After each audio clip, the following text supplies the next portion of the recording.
น้องปองปายเบิดสุคนเนาะ FC ทั้งช่องบ่าวภูมิบ้านนาเนาะ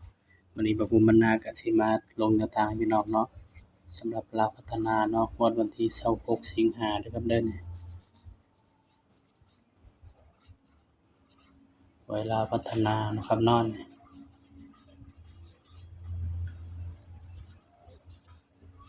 สำหรับเด่นเนาะพี่น้องบ่าวบ่ค่อยมีเวลาพี่น้องเอ้ยก็เลยบ่ค่อยได้ลงคลิปเนาะครับเนาะบ่เคยมันออก600เนาะส่วนมื้อนี้ก็ให้เด่นเนาะพี่น้องเนาะสำหรับตัวเด่นเด้อพี่น้อง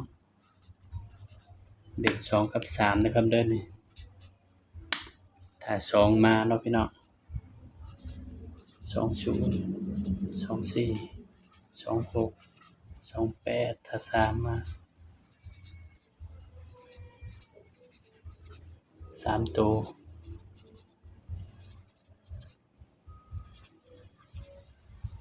นี่คือแนวทางเนาะเด่น2เด้อพี่น้องเด่น2รอง3เนาะมักก็ตามเนาะบ่มักก็เลื่อนผ่านเด้อพี่น้องเด้อก็ลงให้เพื่อเป็นแนวทางเนาะครับเนาะถ้าว่ามักแนวทางบ่าวภูมิก็ฝากพี่น้องกดไลค์กดแชร์กดติดตามบ่าวภูมิบ้านนาเด้อพี่น้องเด้อสำหรับคลิปนี้ก็ขอให้ปังๆครับผมสวัสดีครับ